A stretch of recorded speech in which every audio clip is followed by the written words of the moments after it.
Good afternoon. I'm Bliss Brown, and I'm delighted to send you greetings as you launch Imagine Keighley. Elaine Appleby asked me to say a word about why what you're doing matters and where it might lead. And what I can tell you after 20 years of experience working with communities around the world on similar initiatives is that there is great power in listening to stories.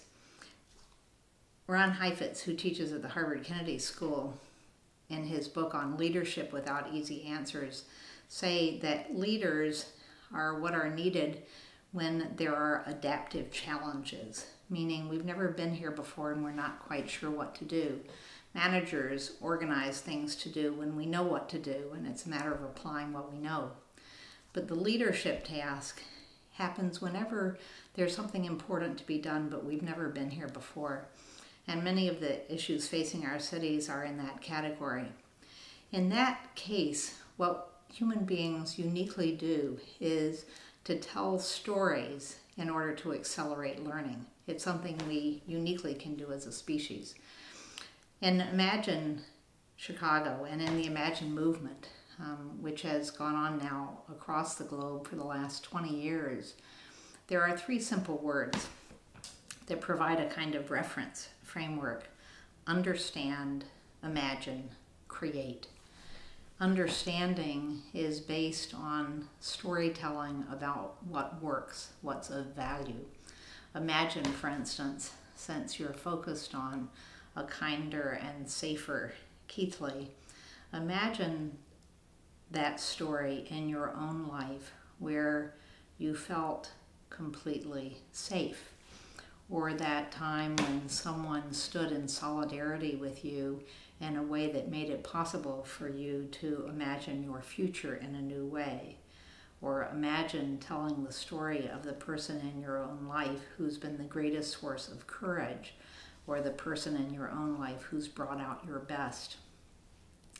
As we begin to share those stories, which are entirely practical, our mind is hardwired, as I listen to your story, to imagine what more is possible for my own life and for our collective life.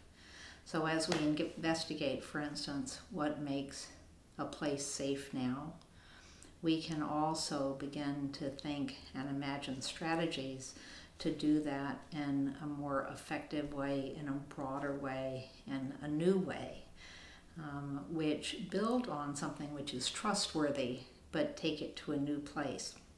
So ultimately, the change comes because we harness this remarkable ability we have to imagine something new and better, which, as I said, is fortunately a creative capacity hardwired into us as an adaptive species.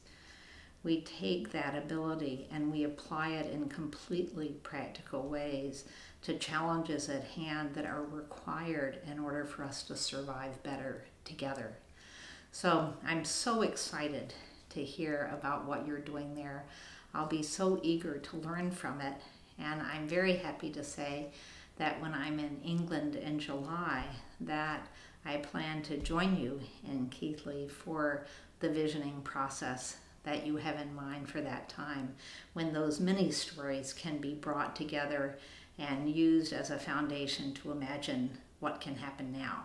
So congratulations on your launch today, and I look forward very much to learning from what you do. Thank you.